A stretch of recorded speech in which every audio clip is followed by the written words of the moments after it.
And now please show your appreciation to Mr. Supranational Philippines.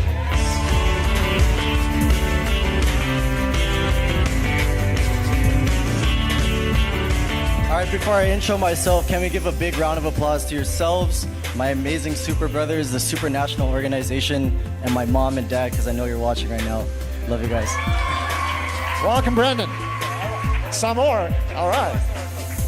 Okay, my name is Brandon Espiritu, your Mr. Supranational 2024, representing the beautiful, fun, and resilient country of the Philippines. Yeah. Now, fun fact is I am from Guam. I was born and raised there for 18 years. Not so fun fact, back in 2018 was one of my lowest points. I went through being homeless, living out of my friends' couches. Thank God I have good friends. But in that point in time, I was serving tables, I was hopping couches, and I was selling shoes out of my trunk to make a way. Happier fact is that same person today is proud to be an owner of a restaurant, bar, and cafe thank you, in one of the most progressive growing cities in the world, Manila. So, I am not here to be a pageant king. I am here to be an ambassador and to elevate the Supranational brand, and all while doing so, being a beacon of hope and showing people that your dreams can be a reality. Maraming salamat po, and thank you. Thank you, Brandon. Thank you very much. Welcome to the experience. So mga kapolitika, inyo po nga napanood itong throwback video ng very controversial na pageant personality na si Brandon Espiritu, dahil nitong mga nakarang buwan lang is nag-spark nga ang kanyang pangalan dito sa social media dahil sa isang viral na comment kung saan ay patungkol nga dito sa mga Hafiz or sa mga mistiso at mga mistisa na sumasali sa mga beauty pageant competition. So kung inyo pong matatandaan is nag-ugat po ang issue dahil doon sa kanyang comment na kung kaya lang daw malakas ang Pilipinas pagdating sa mundo ng beauty pageant ay dahil di umano ito sa kanila na mga Hafiz or yung merong mga dugong banyaga. Kasi itong si Brandon Espiritu, I believe, ay meron siyang dugong American. So pinagmamalaki niya na itong Pilipinas daw ay dahil lang sa mga Hafiz. Kung kaya maganda ang placement natin or lagi tayong nananalo dahil sa kanila na mga Hafiz or yung mga may dugong banyaga. So yun yung context ng comment ni Brandon Espiritu dito sa social media. So agad-agad is na-screenshot ito ng ating mga netizen at pinakalat sa mga social media groups, sa mga social media pages, at nag-viral talaga itong si Brandon Espiritu.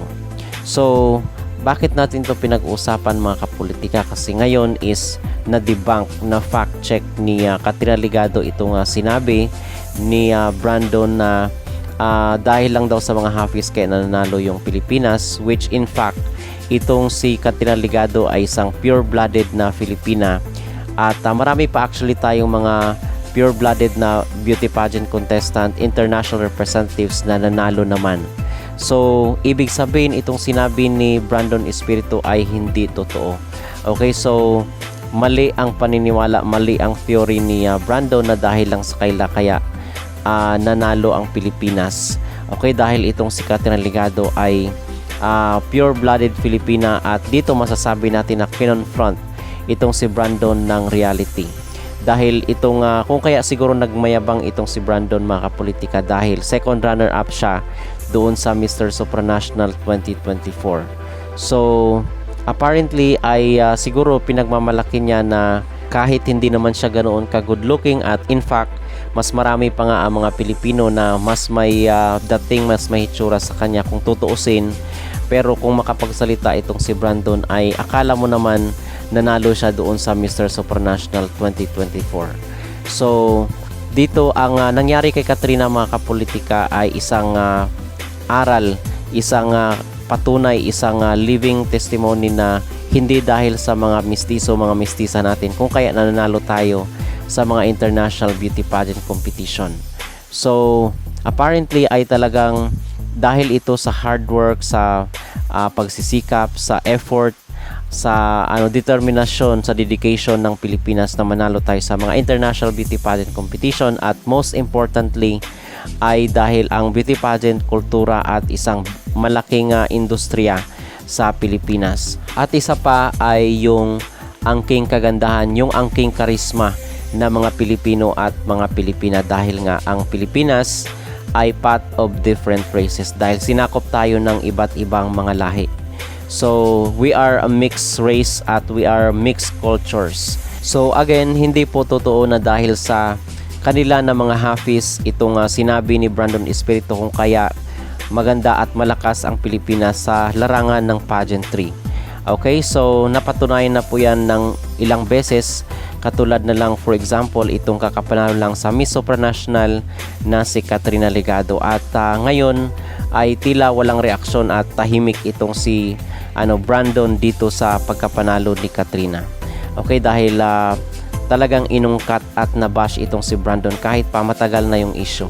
So asahan natin sa mga susunod na pag mga pure-blooded Filipina ang nalo ay maungkat itong sinabi ni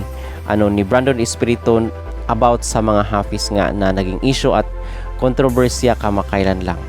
So mga kapolitika, yun po ang ating pinaka-latest ngayon na update. So sa tingin nyo ba, ano po ang inyong maging reaksyon? Napatunayan na fact check po ba, na debunk po ba ni Katrina Ligado itong sinabi ni Brandon Espiritu na dahil di umano lang sa kanilang mga Hafiz ay nanalo or malakas ang Pilipinas pagdating sa mundo ng beauty pageant?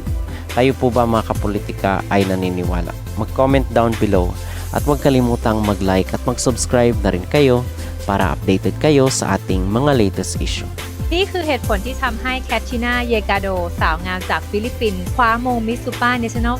2026 ข้อแรกโปรไฟล์เธอเป็นสาวเกียรตินิยมด้านไฟแนนซ์ เคยทำงานธนาคาร และเคยเป็นอาสาสมัครทหารกองประจำการสำรองของกองทัพอากาศฟิลิปปินส์ซึ่งก็ถือว่ามีความเก่งด้านวิชาการและความบุญความบู๋ข้อที่ 2 personality เธอเป็นคนที่หน้าสวยคมหวานตามเทสของมิสซูเปอร์เนชั่นแนลรวมถึงมีความเป็นโมเดลแฟชั่นที่เป็นอีกสิ่งหนึ่งที่เวทีนี้โฟกัสข้อที่ 3 มี performance ดีนะคะไม่ว่าจะเป็นการเดินที่ก็เดินสับการพูดการสื่อสารและการตอบคำถามที่ฟังแล้วรู้สึกทัดใจคนฟังมากๆจากการตอบคำถามที่ว่าเธอเชื่อว่าคนเราไม่จำเป็นจะต้องพยายามเข้ากับทุกเรื่องเพราะทุกคนมีความ perfect ในความไม่ perfect แต่การที่เธอมาอยู่ตรงนี้เธอก็เลือกยืนหยัดทำมันให้ดีที่สุดและเป็น best version เธอมั่นใจว่าเวทีเนี้ยทำให้เธอมีตัวตนก้าวข้ามขีดจำกัดและเป็น best version ในแบบของตัวเองข้อที่ 4 ความ popular ขึ้นชื่อว่าเป็นสาวงามจากประเทศฟิลิปปินส์อีกหนึ่งประเทศมหาอำนาจของวงการนางงามหนีไม่พ้นว่าเธอจะต้องมีชื่อเสียงและอาจจะทำให้เวทีนี้มีชื่อเสียงในประเทศฟิลิปปินส์และทั่วโลกจากแฟนๆนางงามนั่นเองค่ะและข้อสุดท้าย potential